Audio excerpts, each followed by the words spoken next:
Here are strict rules my parents had for me growing up that would throw most normal kids into an insane asylum. Oh, hello everybody. Welcome and welcome back. Today we're watching someone explain the strictest rules her parents had growing up, and apparently this woman's childhood had more surveillance than a small airport.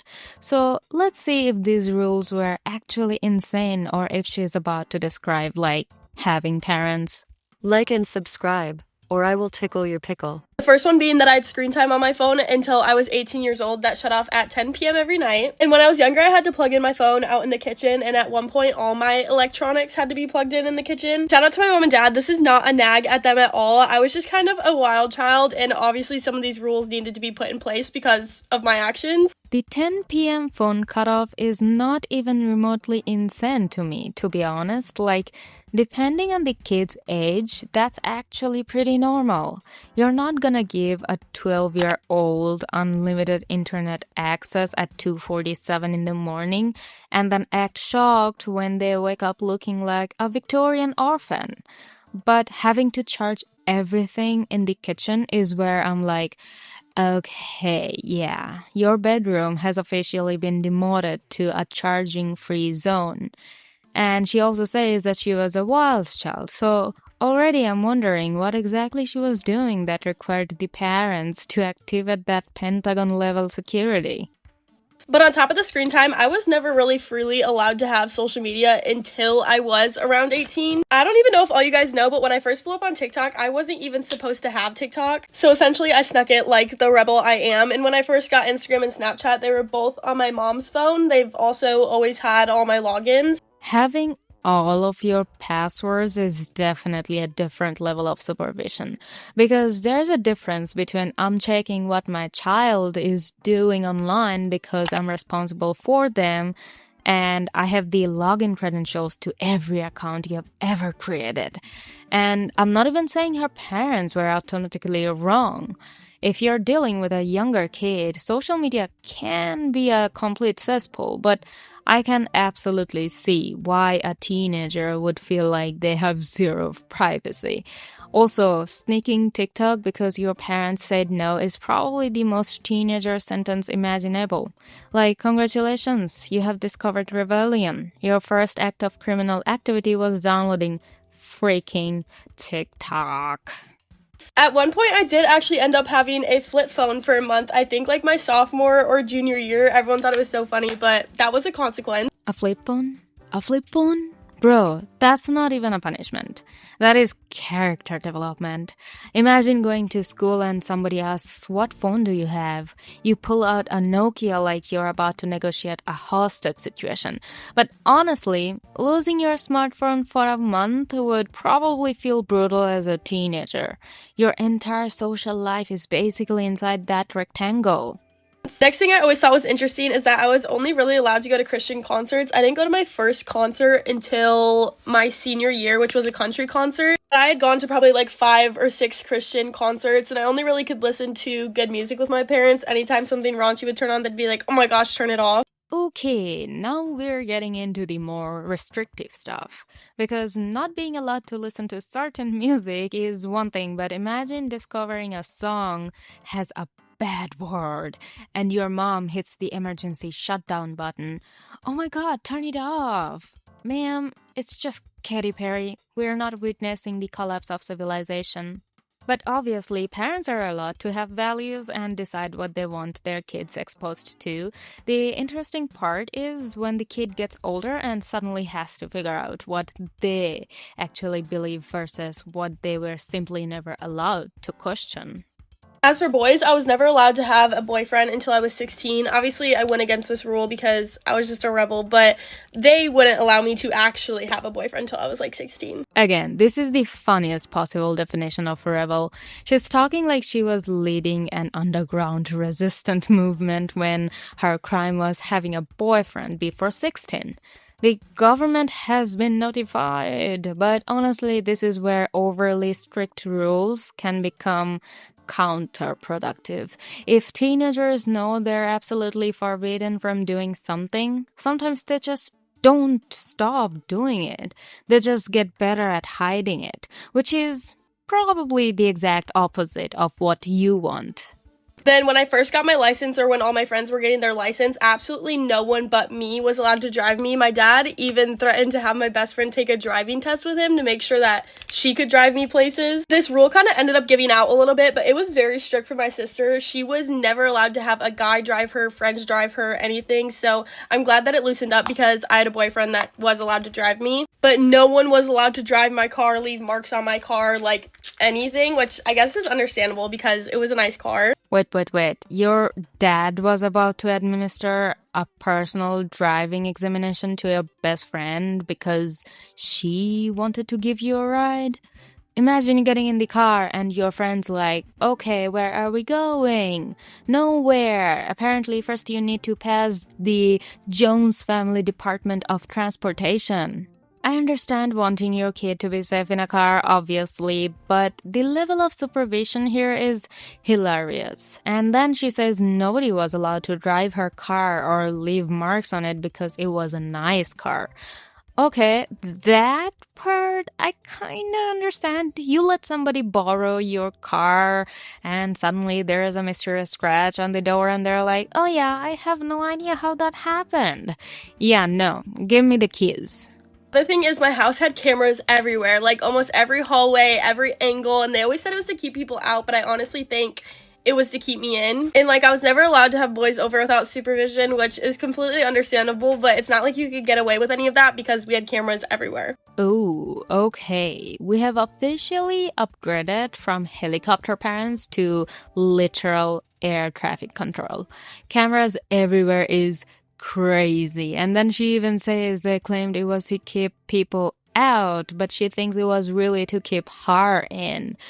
That sentence tells you literally everything, because once your kid starts thinking there are cameras everywhere, specifically because my parents don't trust me, you're no longer just dealing with safety. You're dealing with a trust problem.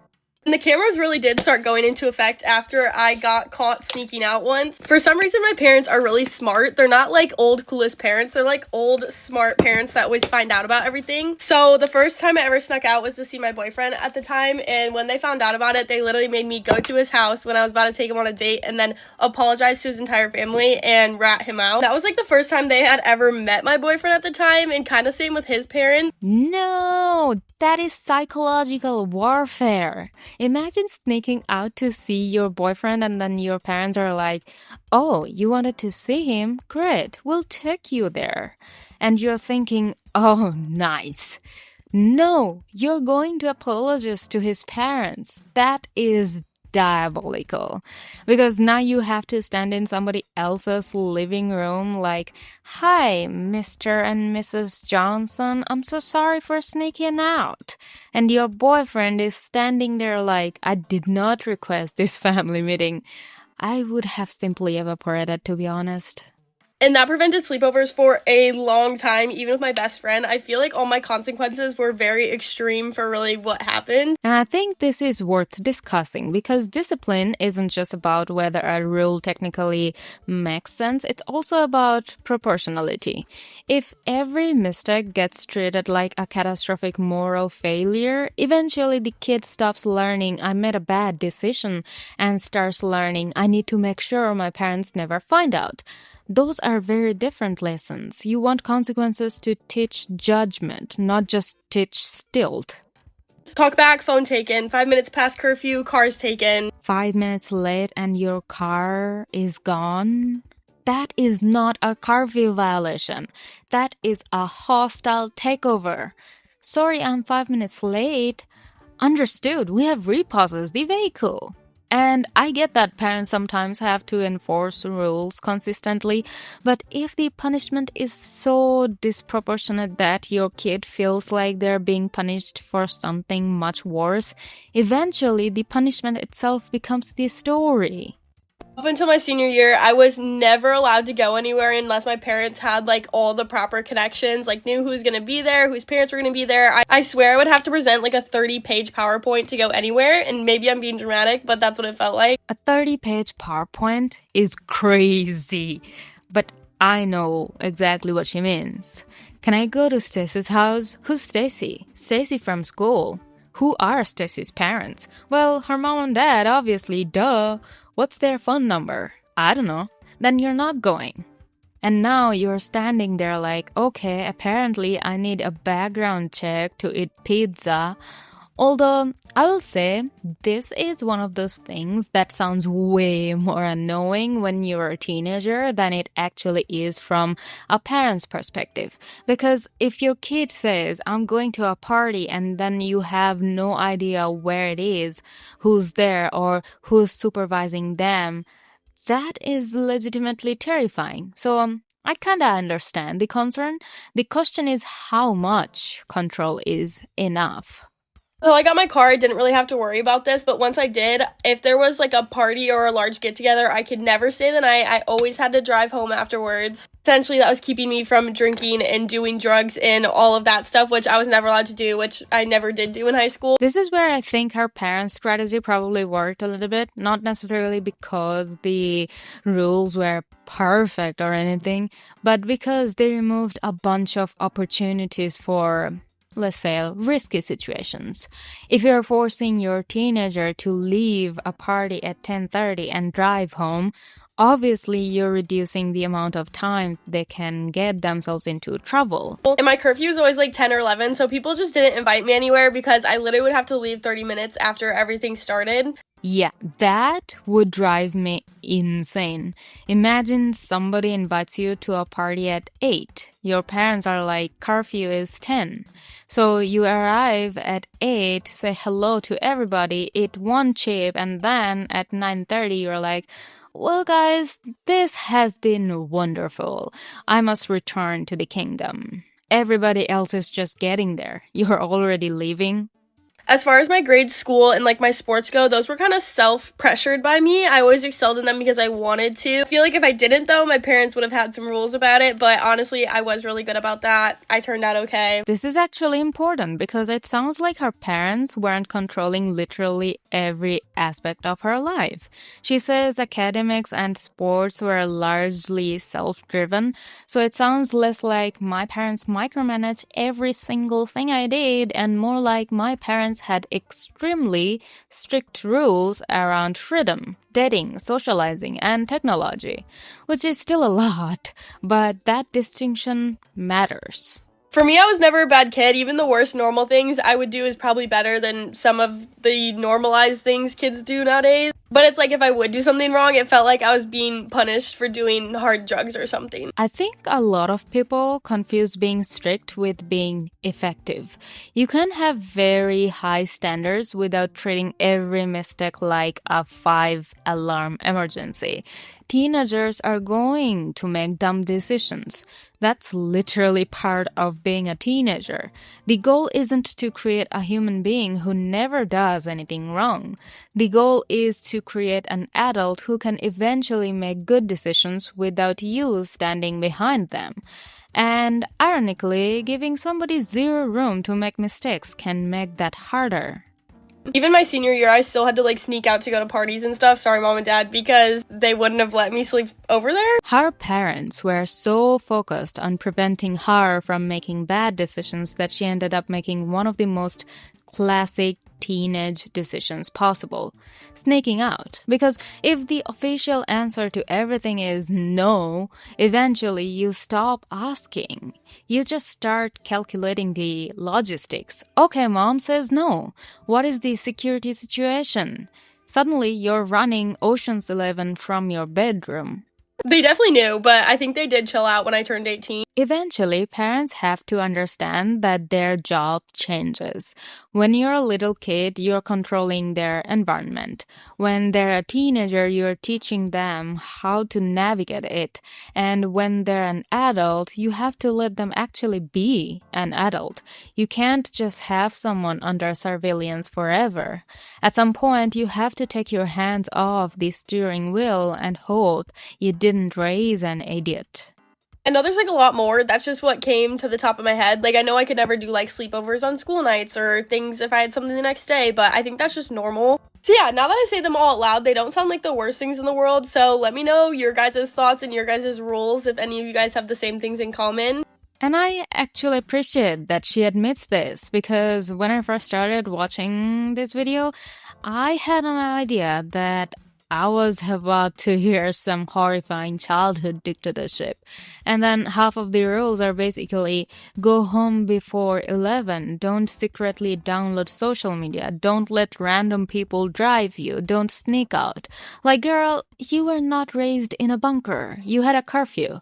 Now, some of the surveillance and the extreme punishments, yeah, I can absolutely understand why she would feel like that was way too much. But overall, this doesn't sound like some horrifying upbringing, to be honest. It sounds like two extremely protective parents who probably went a little overboard because they were terrified their daughter would get hurt. I don't know, it's just funny now. I always had the helicopter parents that were always in my business. Without me telling them, it was like searching through phones or media accounts to figure out what's going on. I feel like a lot of these are reasonable. I just wish I had a little bit more of a social life in high school, but I'm not mad that I didn't because honestly, they probably weren't making the best decisions anyway. And now that I'm on my own, they have completely let go of me. Like, I am completely on my own. I think they know that they raised me good and now they've just let go. So thanks, Mom and Dad, for raising me right, even if it might have been a little straight and narrow. And that is probably the biggest thing I take away from this. The fact that they actually let go. Because strict parenting can become really unhealthy when the parent never stops parenting. If you're 25 years old and your mom is still demanding your Snapchat password, we have a problem. At that point, Mom, please go make a casserole. I have bills. But if this strictness eventually transitions into trust and independence, that's a completely different situation. And I think that's why she doesn't seem particularly bitter about all of this.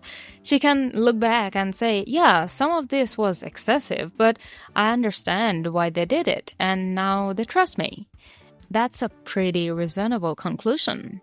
Yeah, so after hearing the entire thing, I don't think her parents were insane. I think they were aggressively cautious. There is a difference.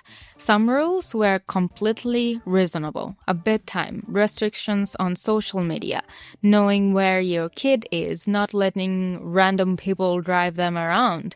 That's normal parenting.